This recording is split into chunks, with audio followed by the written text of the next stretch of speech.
Everyone here this evening here to our Cadillac Planning Commission here for December 28th, 2015. If I could please have everyone. If you have a cell phone, no, please turn it off. It goofs up Judd's recording. And if everybody could join me for the Pledge of Allegiance, please. Speaking of phones, thank you, Joe. Perfect. Thank you. Good timing, sir. Yes, sir. I pledge allegiance to the flag of the United States of America and to the republic for which it stands, one nation, under God, indivisible, with liberty and justice for all. Thank you.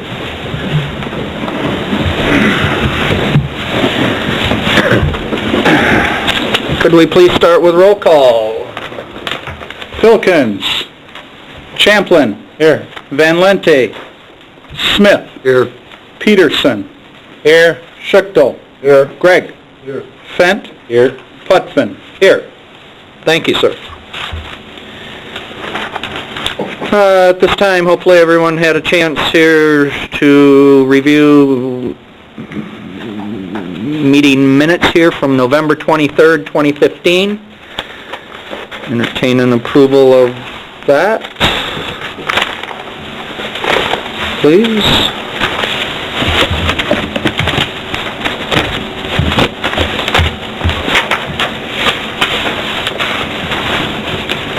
Personally, I didn't find any errors, so good. I'll move that we accept the minutes from the last meeting. Mr. Schichtel, seconded by...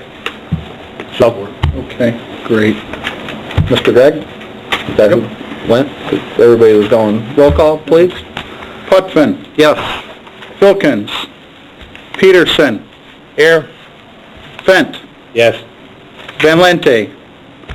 Champlin. Yes. Schichtel. Yes. Smith. Yes. Gregg. Yes. Thank you, Mike.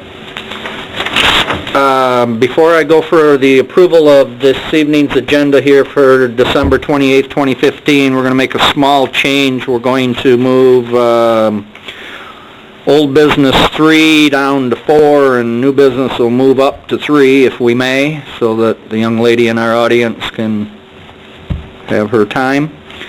Having said that, look for an approval on this evening's agenda with that small change. You have to call that to order? Huh? Can we just do it, or do we have to run it back? I move we take the change and approve the agenda. Perfect. I second it. Mr. Smith and Mr. Fenton. Sorry, man, I didn't... No, we're good. It's all good. Roll, please. Filkins. Champlin. Yes. Schichtel. Yes. Smith. Yes. Peterson. Yes. Van Lente. Gregg. Yes. Putvin. Yes. Fent. Yes. Perfect. So now we're going to move into new business. So we have a special land use request by Erica Farr for a group day care at 615 West Division. Having read that, I'll turn this over to staff, please. I will handle it, everyone, because I'm the one that actually did the staff report on this. Essentially, the home is 615 West Division, just slightly west of the Cadillac High School. It is a neighborhood that is zoned R2 residential. All the homes around it, north, south, east, and west, are also R2.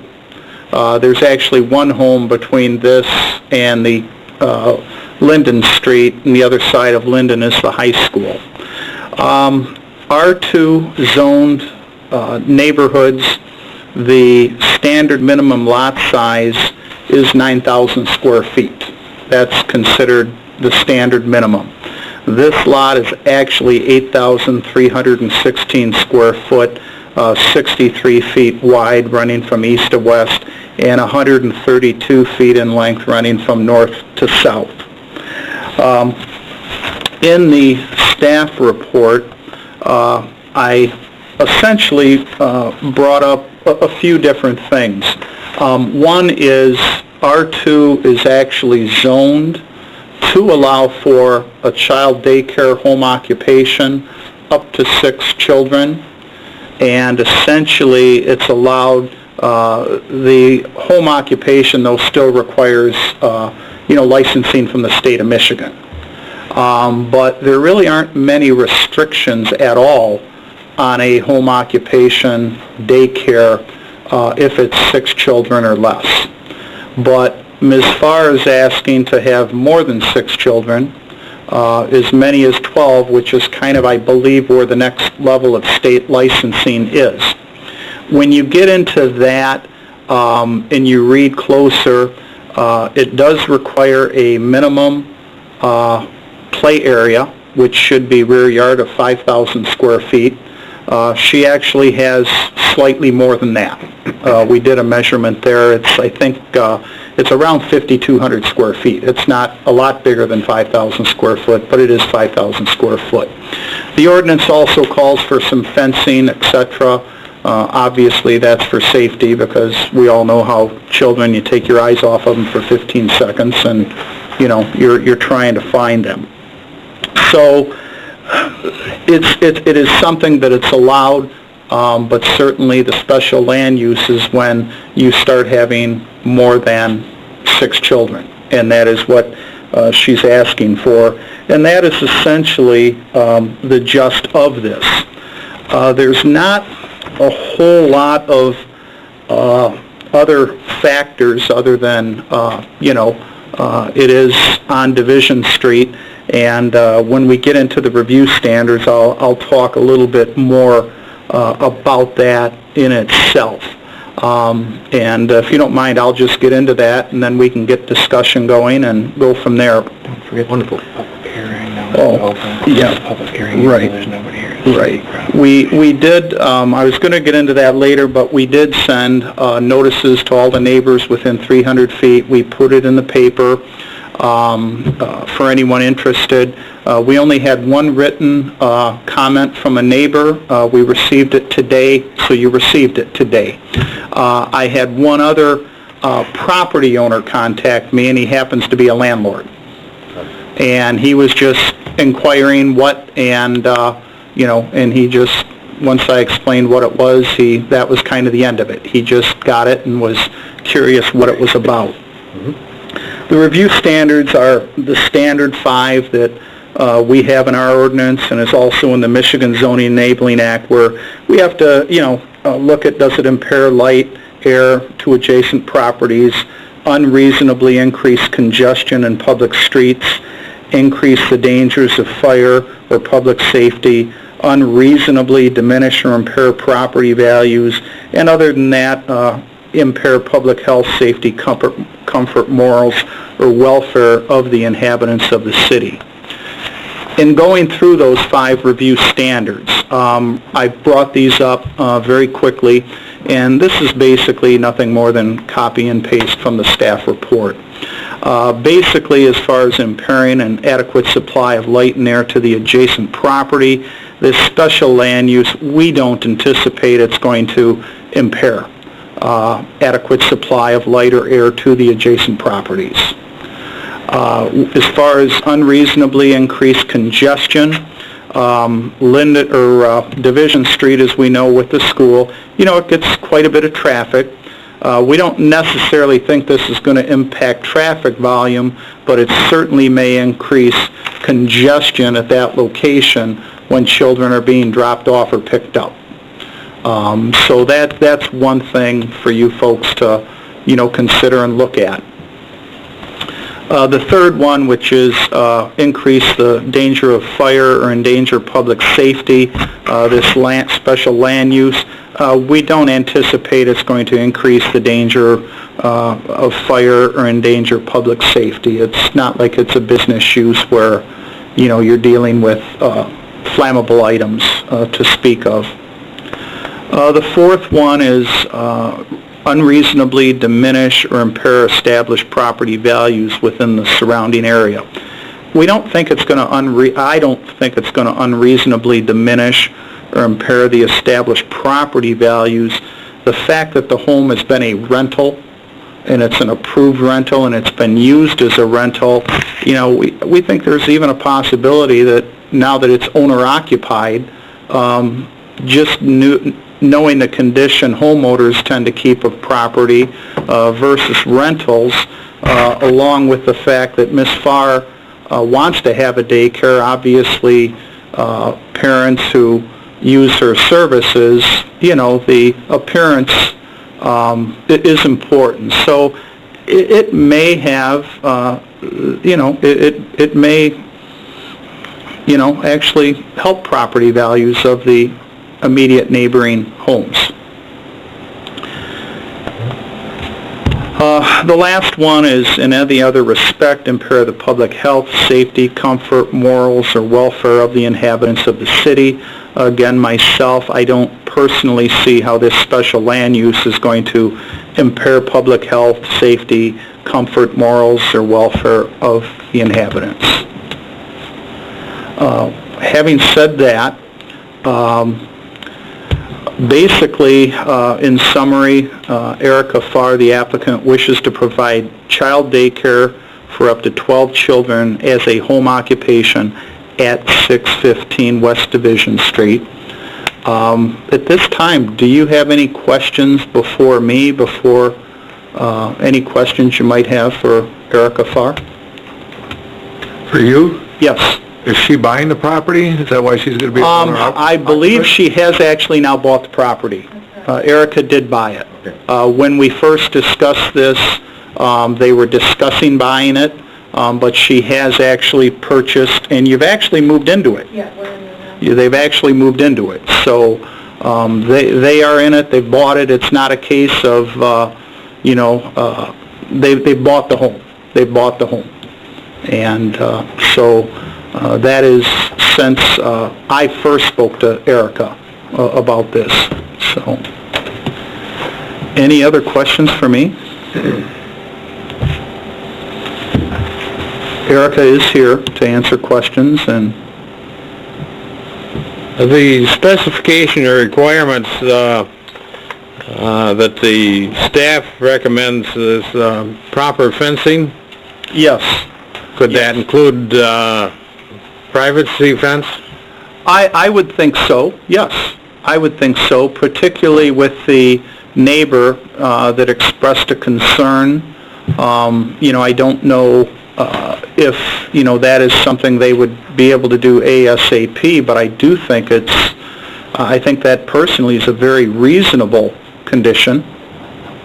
And I don't know if the entire yard would need to be. It looks like quite a bit of it is already. She, in fact, brought a couple pictures also and mentioned that some of the play equipment that you see of the kids in the one picture, some of it's already been moved. For example, she told me the one piece of play equipment by the fence has been moved away from the fence. So, but I'll let her, I guess, answer some of those questions. Everybody good with staff to have Erica come up? Miss Erica, if you'd be so kind to come up and state your name for us and address, and then... My name is Erica Farr, and we live at 615 West Division in Cadillac. The play equipment next to the fence has been moved closer to my back porch. It actually has a ladder that goes up on it, and we're trying to get ready for our, what would be our state inspection that'll be coming up. So he's not going to want, my consultant's not going to want anything near those big dogs. I don't even right now I limit the time that my own personal kids can go outside just because those dogs are very intimidating. I don't know if they're nice. My dog's nice. I don't know if she'd be nice to somebody else. So we're just keeping away from them right now. As far as a privacy fence, that's our first plan come spring, just because the dogs do bark nonstop when you're outside. I've always lived in the country, so the whole in-town setting with the dogs barking. I will have clients coming in to interview my home in my setting for potentially placing their children in daycare, and that side of the yard is just kind of more of an eyesore, so I just want to put a fence up there so that that's not me, this is our area. But the ground is frozen. Privacy fence won't be in my budget until probably spring.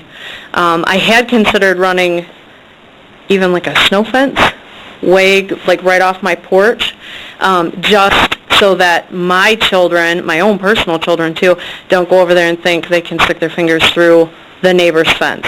My kids think every dog's nice, so it's different for them. That's an option that we've been looking into temporarily until we can get our privacy fence up. What kind of hours do you plan on running? When I was previously licensed, I was open from 5:15 in the morning until 6:15 at night. And that I would keep with those hours.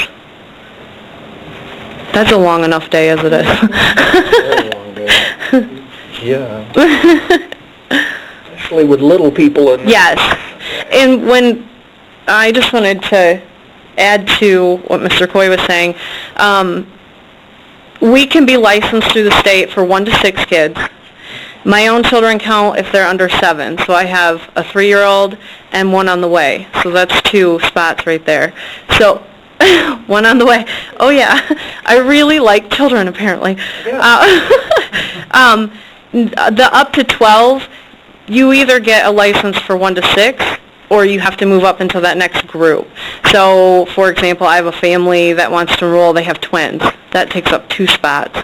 So we really like to be in that 12 capacity so we can pay our bills, and also so that we can budget if we lose a family or a family loses their job.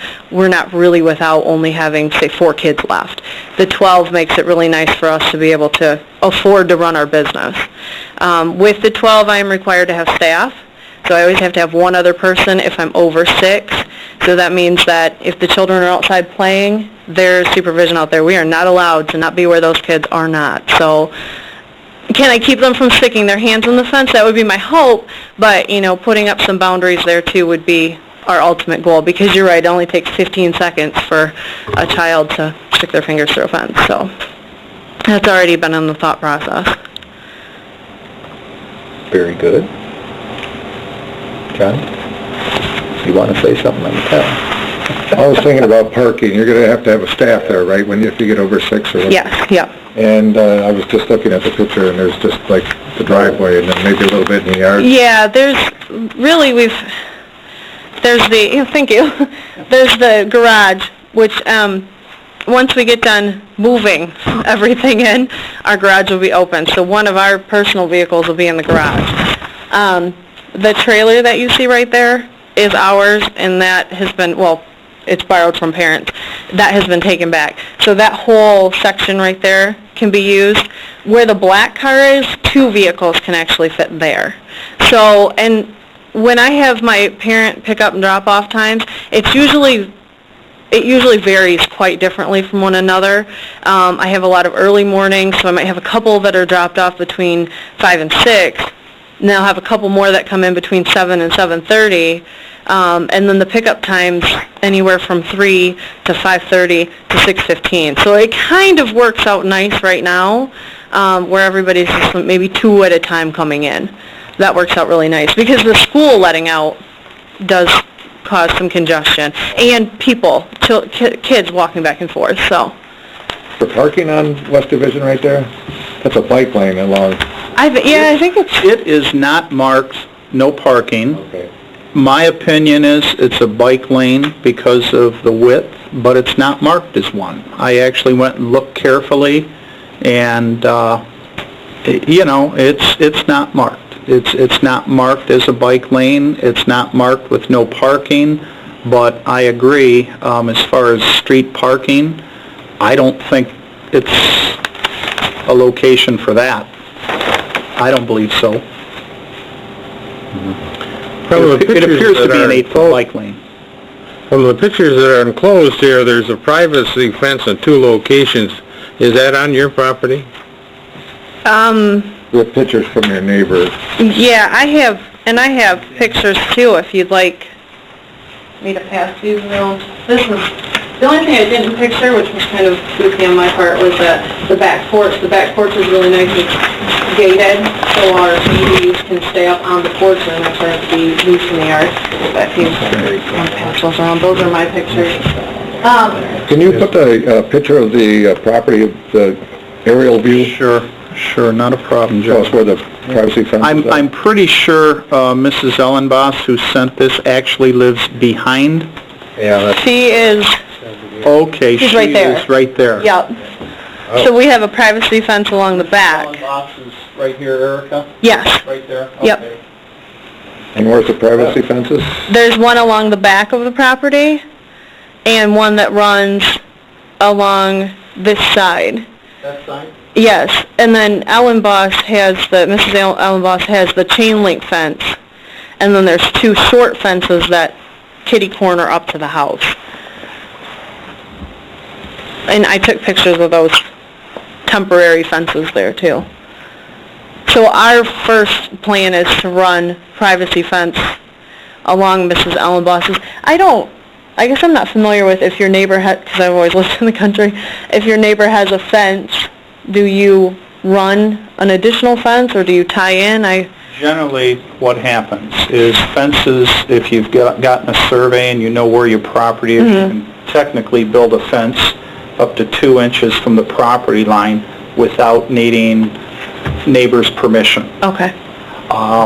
Generally speaking, privacy fences, the actual like 4x4s or whatever they should be on the inside, so the smooth side should be to the outside. Right. You know, this appears to be your neighbor's, which is fine. Yep. You know, it's one of those where you can come close and people all the time just go ask their neighbor. Yeah. Just say, do you mind if I tie it in within an inch or two of your fence? And, Okay. you know, you just talk to your neighbors, but...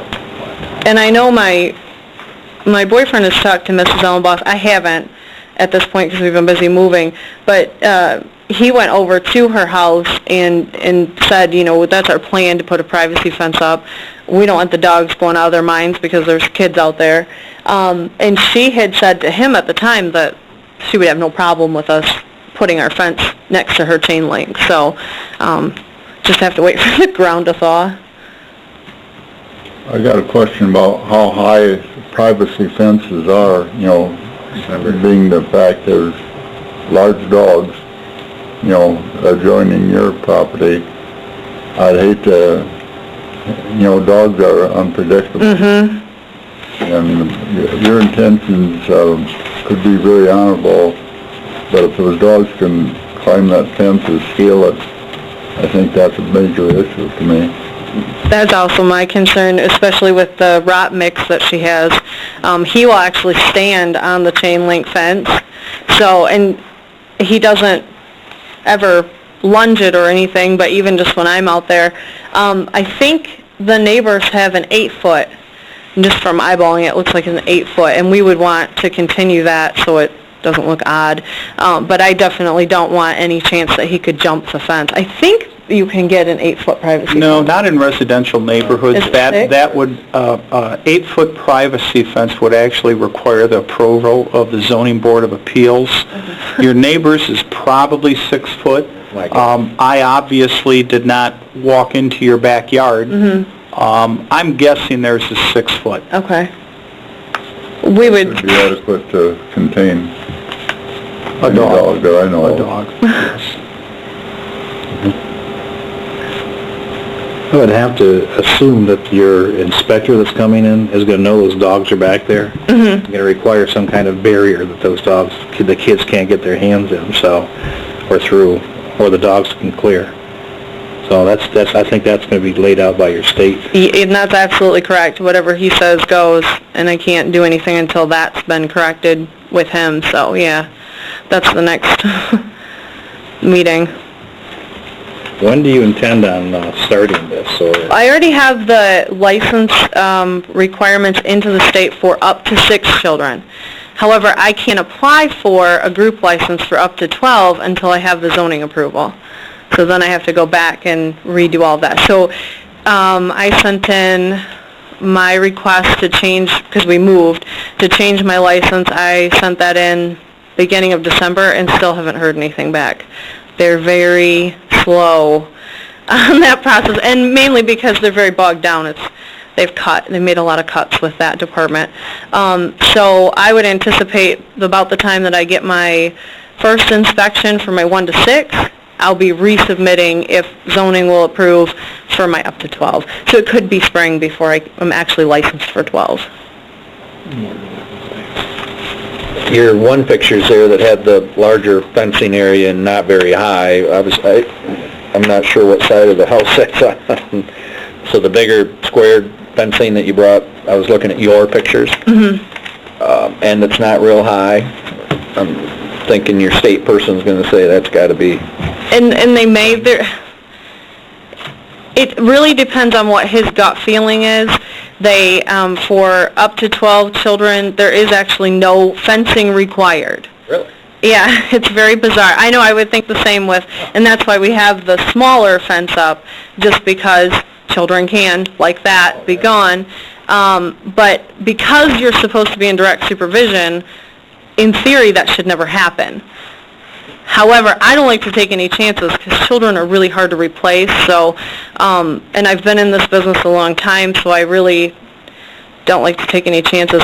That would actually be the goal, is to keep chunking away at the privacy fence. I mean, obviously, I don't make a ton of money doing daycare, but, you know, the budget can be worked so that it can be afforded chunk by chunk. My first goal is to get the dogs blocked off on the side. They make me nervous. So. Yes, Mr. Cole. To tie in with what Erica just said as far as the state requirement, not necessarily having any requirement on fencing, that's one thing that I like about our ordinance, because our section 46-164, it basically states at the very end of it, shall be fenced and screened. So that is not, for example, in the home occupation for daycare for 6 or less. But in the more than 6, we have that in our own ordinance. Okay. Does it call out the type fencing, sizes, any kind? You know, it more ties in with just the fence ordinance, which is, you know, multiple pages. You know, but again, those are conditions that I personally feel you folks, you know, have a right to, you know, work out. So if the state doesn't, it's in place with city code. Yeah, actually, I'm kind of surprised the state wouldn't call something out like that, but... We've actually, there was a case just last summer where we required someone with actually fewer than 6 children to fence in their yard. And that was, there were reasons specifically for it, but they weren't pleased, but we said, we're not gonna approve your business license without it. But there were some neighborhood issues. Okay. Anybody have any other questions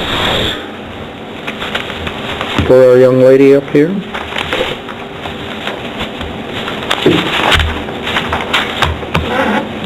Or I can have her sit and we can discuss this. And we can ask her questions too. Okay, very good. Thank you, Erica. You're welcome. Yeah, I guess I'm like everybody else, that I'm concerned about the dogs and the fence in that one area. And I'd like to see that addressed before we approve it, or not, you know, approve it with that condition. With a condition. Mrs. Ellenboss. What privacy fence? I mean, that's up for discussion, I guess, what kind of fence. It'd have to be a fence that they can't get their hands through. Right, but what concerns me, that if that chain link is back here, there's one gotta be on the side too. I don't know if those dogs can jump it off the side and just jump over there. Well, we can't do this, or correct me if I'm wrong, we're not gonna do this piecemeal. It's gonna have to be, the fence is gonna be there and the bleep, correct? Yes, because it's part of, quote, the special land use is part of it, so. Correct. So this, has to be in all this is doing with the dogs is gonna take it up in the first place, so. I was gonna say that, Ms. Ellenboss, at the very last sentence on page 1 of her letter, said it's only when the dogs could visibly see them, that's when there was an issue. You know, she's talking about neighborhood kids or her own children. So if we have a good privacy fence, I think that would contain the dogs and eliminate the barking.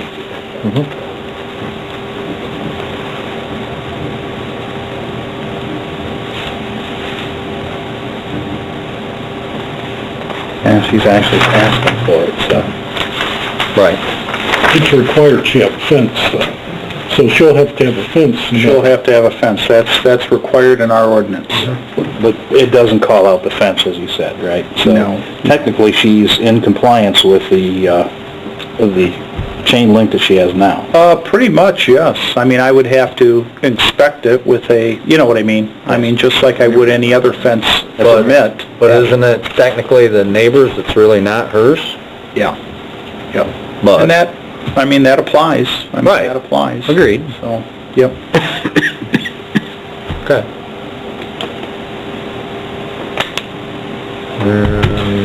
Erica, what kind of fence were you planning on putting there? What you said down the road?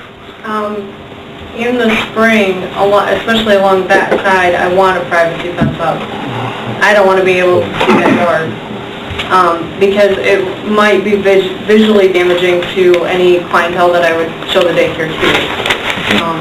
And I take a lot of great pride in home ownership, so my yard, my house will look very nice, and I think the privacy fence will help that.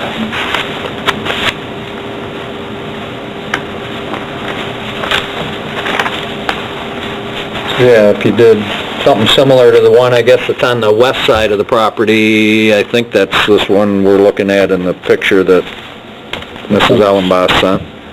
And that to the west, the privacy fence? No, that's on the south side. South side? I'm having problems figuring out where she's Division's looking, well, 'cause she's taking a facing picture. north. That's facing north, that's west. So that's on the south side. Oh, that is? Yeah. Oh, okay. That light one is what you see here. That's this one? Yep. Is there privacy then on two sides? Is there? Two sides, the back of the property. Yep. And then the opposite side of where Mrs. Ellenboss's house is. All the way up to the house, from the back to the house? Yes. So you only have that east side? I have the east side, and then you can see the house right next to us. There is no fencing right there, just my little That's fence Mrs. Ellenboss's. there. So that would be to complete the fencing there and go along Mrs. Ellenboss's all the way up to the house there. Okay. You could probably count the neighbor's privacy fence, but condition that if they should ever come down, that they would have to put in their own privacy fence at such time as that fence was no longer intact, you know, if you thought that was a safety issue. True.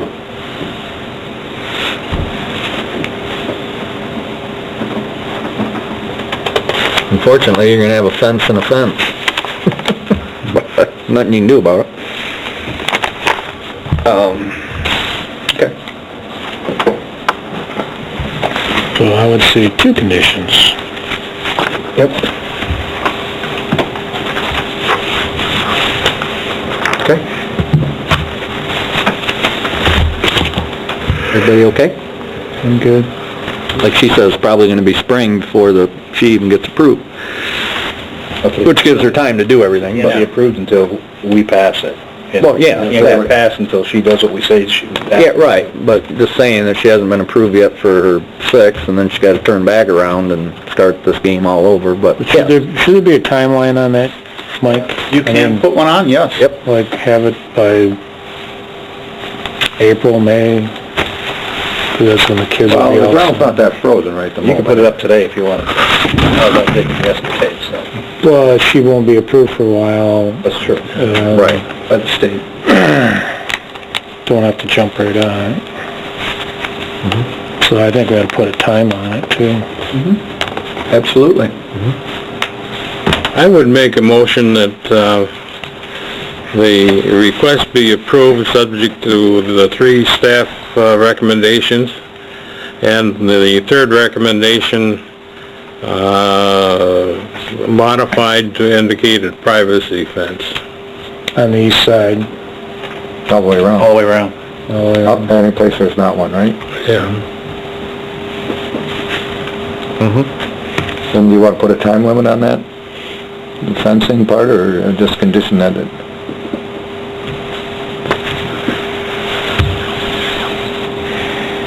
Be done by May, Bob, or you got a time frame you want to tag that with, or no?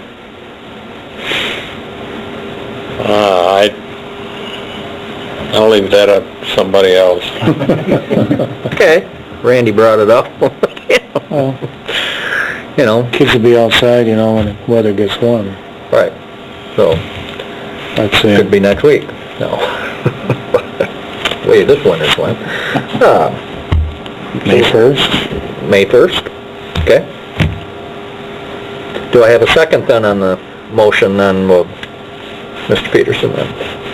You want a second? I'll second it. Okay, Mr. Champlin, and if you could, read back whatever they decided on, I think I know, but... Okay, a motion to approve it with the, actually 5 conditions. The first condition is that it must be provided as a home occupation and an accessory use to a one-family residence. The second is it'll be clearly incidental to the residential use of the dwelling, and the essential character of the dwelling should not change, and any internal, external alternations cannot be inconsistent with a residential use, such as making it commercial. The rear play area needs to be enclosed with proper fencing as described in Chapter 8 of the Code of Ordinances.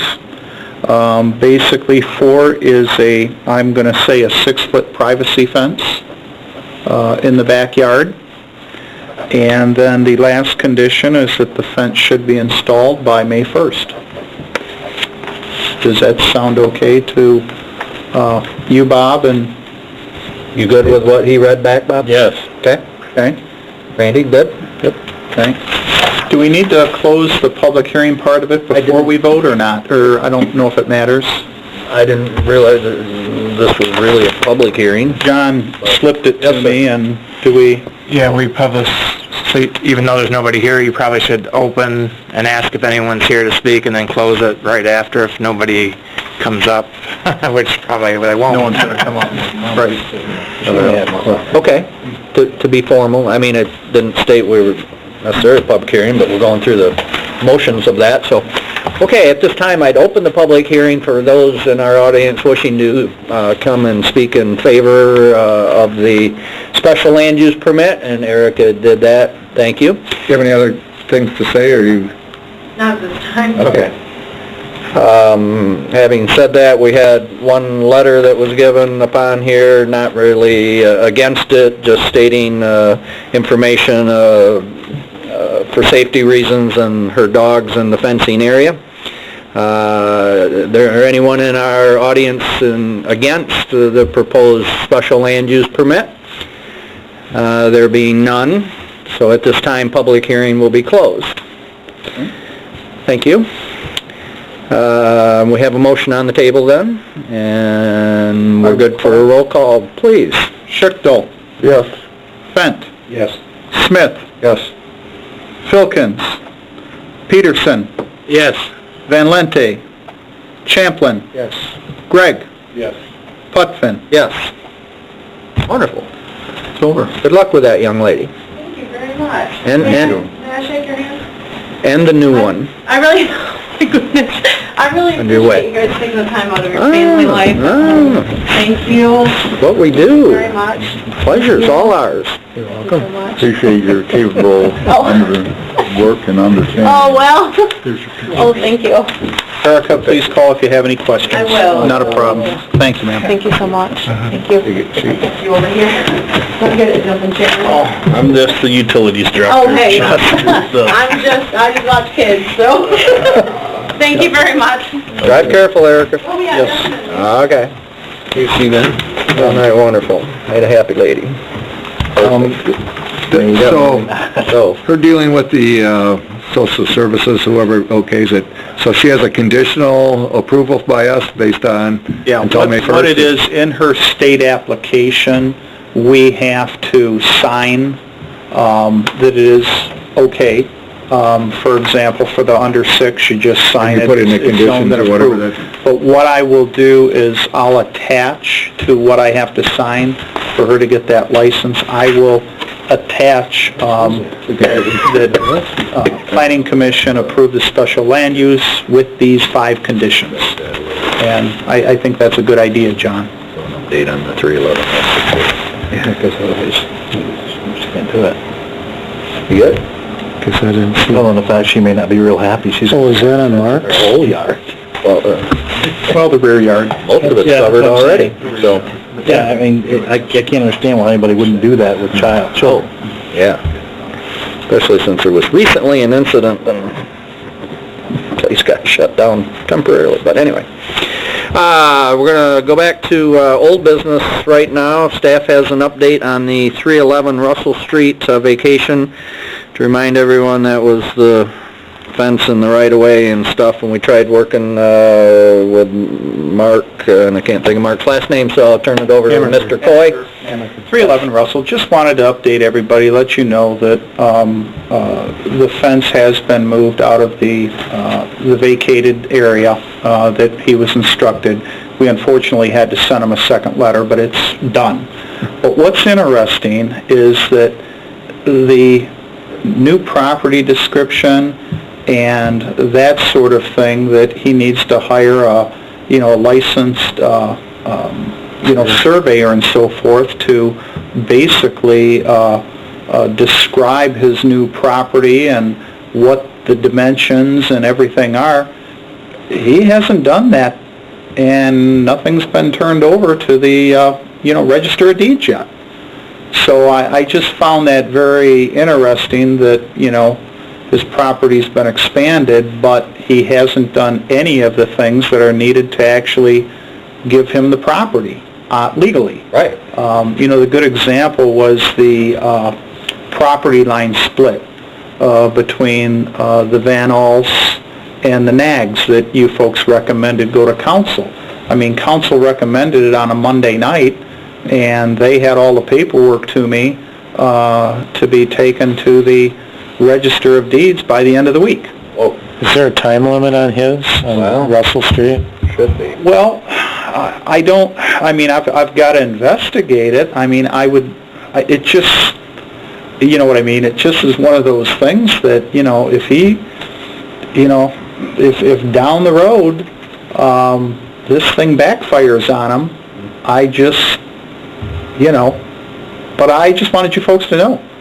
I mean, I've checked, and, his property description has not changed at all with the Register of Deeds or the Equalization Department, so... So the reasons that he wanted to do this was for his niece to not have any issues down the road. He's not helping accomplish that. Sure. And that was one of the things, for example, with the Nags Van Alls thing, is, when they hired the surveyor to kind of divvy everything up, I mean, that was one of the things the surveyor did, was, they had to pay for it, but, he very explicitly gave the new property descriptions, and, we, of course, have to fill out a form letter that we send to Equalization and that, but I just found that interesting, that 6 months has passed, and... Yeah. There's no recourse the city can take? Well, that's... I don't know. I honestly don't know, Kevin. I just don't know. So... I just wanted to make you guys aware of So it. do we want Mr. Coy to check on that? Not that we want to be Or John. law enforcement and stuff, but we did try and help, and his goal was to try and help his niece down the road, but he's not following through. But so do we want Mr. Coy to check on, okay, we should have a time frame on this to try and, again, we're trying to help him. Lessons learned, I guess, on that one. Is that his issue or our issue? Well, that's what I guess we need more info about. We're certainly not going to pay the surveyor No, to do all that. I don't know why... Really, sign me up for that. Right, right. So, as of right now, without the new survey, without new verbiage in the Property description. property deeds, it's the way it was. What I'm showing is it is just the way it was. It's still the city right away in its entirety.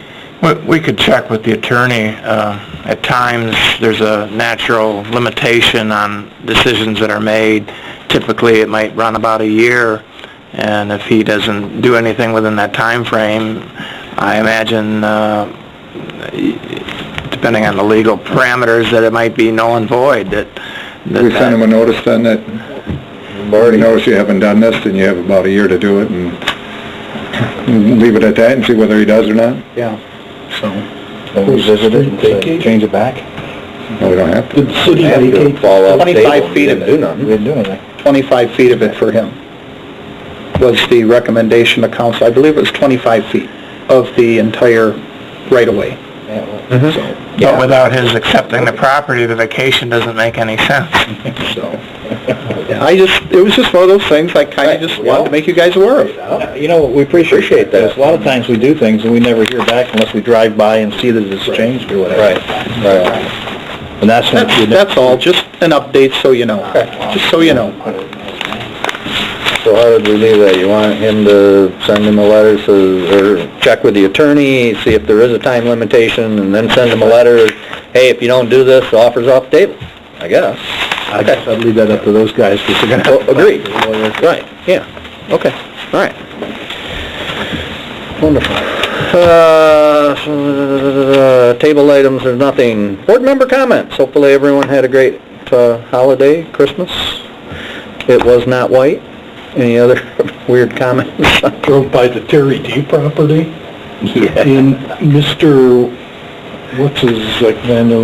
Van, had said they were gonna do a little tidying up out there. It looks more like they're preparing a site for a gas station than tidying up. You notice those big pipes and stuff out there too? I just drove by one day and just noticed that it was, Big stumps? Yeah, there's no more stumps. It's all graded, it's all built up, ready to go. Staff is unaware of nothing at that? Well, they submitted a grading plan as part of a soil erosion permit, which was granted by the city engineer. So, I mean, other than grading, there should be no construction, there should be no pipe installation or anything of that nature.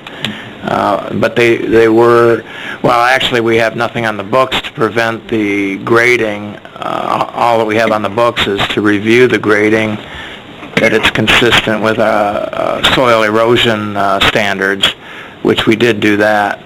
Of course, anything that they would have disrupted that we wouldn't have wanted disrupted, it was at their own risk. In other words, if they took down a tree that we wanted there, we could require trees to be put back in. So they knew it was at their risk, and they did file for whatever permits were required to be pulled. Is there storm retention water, stormwater retention, a part of that soil erosion thing, or? No, they would just make sure that whatever grading they were doing, that, I don't know what the general standards are that they look for. I'm sure they would look to make sure that water's not inappropriately redirected onto someone else's property, that soil not make it into formal drainage ways, that type of thing. But when they do come in, for their formal plan submittal, they'll actually have to have a formal drainage plan, which will have the topography and clearly show how they're going to direct all the water on the site and how they're going to retain any of the water on the site, which they've been showing on their concept plans, and I'm sure that's what we'll see when they finally do submit plans. They've been working with me for the last probably 30 days trying to figure out the best course of action on parking strategies. It came to our attention that we may have inadvertently forgot one of the setback requirements, so I was working with them on an appropriate setback for the internal road, which I don't think was in the ordinance draft, and we're trying to catch up to it before the council, before it goes into formal adoption. Okay. So we'll be we'll be catching up to that during the next public hearing. Okay. Good. Thanks for that update. He does have pipes on site, but I don't know if any of it's been installed. Could be great. Yeah, and I don't know if that was pipe for the site or pipe for the right-of-way. Do you know, Jeff? I do believe that's the pipe that's going to transmit the water over from the Cadillac proper now over to their property.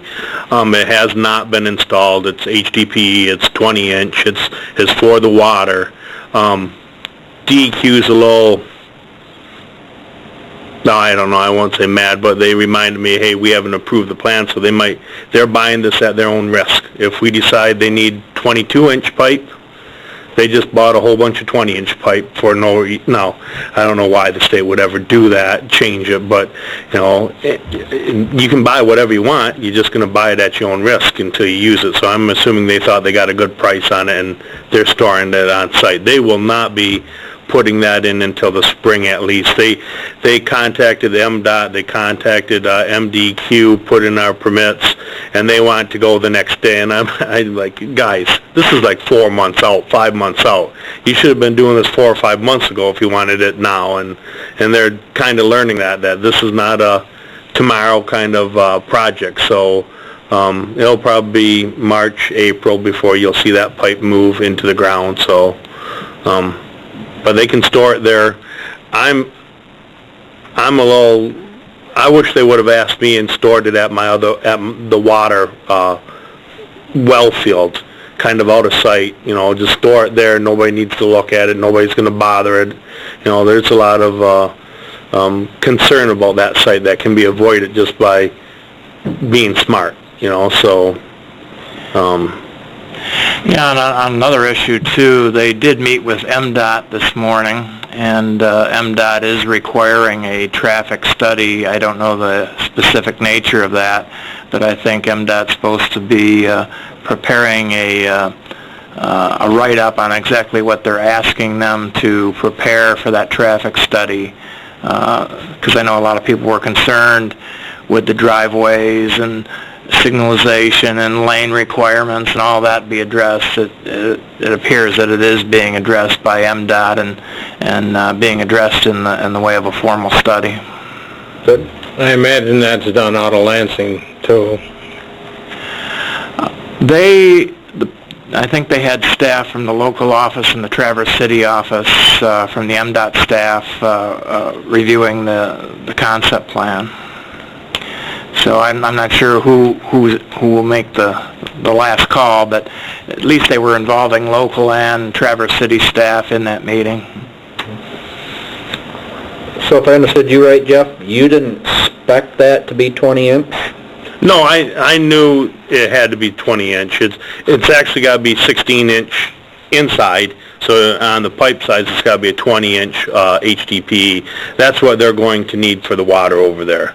But state could come and say, again, we want 22, or the state could come and say, hey, our calculations are an 18-inch, whatever. I do not believe it will happen. I believe the math is good and they'll go with it, but it's a risk you take, If all of a sudden they find out there's a big Great Wolf Lodge or something going in there that's going to use a tremendous amount of water, they might say, hey, you need bigger pipes over here. So I don't see that happening, but for what we think is coming in, that should be adequate. Okay. So. Thank you. How about the pavilion, the Rotary Pavilion? Is work progressing on that, or, I thought things would be happening this fall yet? Well, Owen Roberts is managing that project. I know they've I know they were planning to do quite a bit of work on the structure itself. I think most of the work on the grading and the seating area was going to happen in the spring, first thing in the spring. But I don't know the latest reports on that. My understanding the last time I spoke with Owen was that it was primarily going to be the structure work that was going to happen at this time, and then the site work in the spring. Thank you. Just after our last meeting, I received an email from Scott Conradson concerning this project, and concerning the effects on wellheads of the city, and I've talked them over with you and the city manager, but I think that where it does concern this project and the people here, I'd like to have you make a copy of this and for each of the members. Sure. And I'm not in a situation knowledge-wise to comment on it, so... Are you aware of it, Jeff? Yeah, I'm aware of it. Scott Conradson is our local DEQ water rep. He's our water engineer. He approves the water side of stuff. His concerns is that the Terry D property straddles the line of the 10-year time of travel from a water moving. So it's actually this site is split. Since the wellhead protection area is kind of circle, it kind of splits goes into the Terry D site and then comes out of the Terry D site. Where the gas station is, I do believe part of the gas station will be in the wellhead protection area, part of the gas station will probably be out of the wellhead protection area. That's kind of how the line just is drawn right now. Wellhead protection is an area that you go out and you determine that in 10 years, if you have a spill of a significant nature, it could be drawn into your wells. It doesn't mean it has to be drawn into your wells. It means it could be drawn into your wells. Right now, we have the old well field pulling stuff to the north and west. That's going to shut off. We're going to get a new well field area probably to the southwest. That's going to come on, and these waters underneath will be fighting each other, being pulled towards the wells each way. So there is a possibility that the wellhead protection area will change and could actually move a little bit to the south, and this gas station could be totally out of the wellhead protection area because it's right on the line. But since it is on the line, there is harder standards that they have to meet. There's more stuff they have to put in. They have to put in, do a best management practice. How do you determine that the gas isn't going to leak? So you probably do double-walled tanks. You're going to have some leak detection. You're going to actually have wells off-site that, quarterly or whatever, we're going to test and make sure that it's not getting into the groundwater. So just being in the wellhead protection area doesn't mean you cannot have a high-risk business in there, but by having one in there, there's more regulations that you have to meet in order to be there. And again, this guy's going to be right on the edge. If it's 100 yards out, then all of a sudden they don't have to do this. Well, instead of 10 years, it takes 10 years and 2 months to get there. But you're outside the wellhead protection area, so you don't have to do this. I would assume that we'd want all of our gas stations, any place in our town, to have the best management practices. But there are harder rules when you're in a wellhead protection area. And then if the city chooses, we can actually make ordinances about wellhead protection area and say, hey, in a 1-year time of travel, you can't build any of this stuff. In a 5-year time of travel, you can't build this stuff. And in a 10-year time of travel, this stuff is limited. So the city council itself can actually go out and impose rules where the closer you get to the wells, the more tight it is for what you can have as a business there. Obviously, we're more worried about a 1-year time of travel of something than a 10-year. 10 years is a long time for us to get out there, catch it, mitigate it, and protect our well field. And these guys are right on the edge of that with of this in the wellhead protection area. So, but they do know that already. The contractors know it. Our wellhead protection team has talked about it. We have a team that's on that. We've also talked to the developers about that. They're aware of it. They were aware of it before the letter went out by Scott, and Scott is part of the team So he should have known that the developers were already aware that they had to do the harder, be more stringent, so,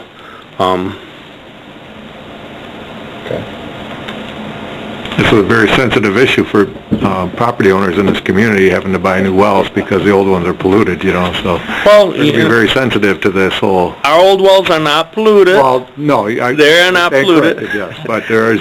We can't put new wells in the area Right. because of the pollution out there, but the old wells are not polluted. But, yes, it is very sensitive. If it was, if there was no contamination out in that area of our old well field, we would have moved 20 feet to the right or left, sunk another well, connect the piping, and we would have been good to go. You know, we actually, because there is contamination in the area, the state said, nope, we're not going to allow you to put wells here.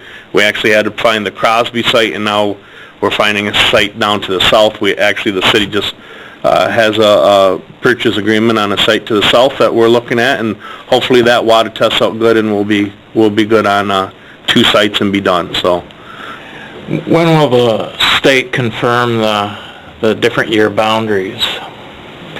I would assume when the well field goes, our north well field goes off, and our south well field goes on, we'll have to do ask for you know, if this is the actual boundaries now, the 10-year time of travels at that point. But that's going to be 2-3 years. They could have that gas station up and running before then, and according to today, they'll be straddling the line with what we know today. So the prudent thing would be to follow a guideline that's consistent with a 10-year time frame. Yep, and make them do the harder installation, make them do the more requirements for testing to make sure it's safe. That would definitely be the prudent thing. So, even if the boundary switches a little bit to the south and they are all of a sudden out, it doesn't hurt our water supply. It still protects it, so.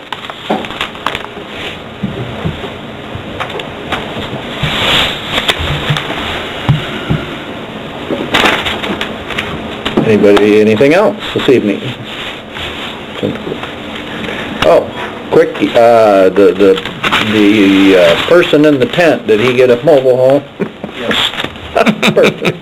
Just wanted an update, I haven't been by there recently. What's the story on that? Over there over by Dave's place. Yeah, I went by there, it was there. Oh, yeah. Well, good, I'm glad he's got a roof. I won't elaborate. Okay. Dave's happy. Good enough. There being no communications, there being no public comments, no other business, if nobody minds, we're out.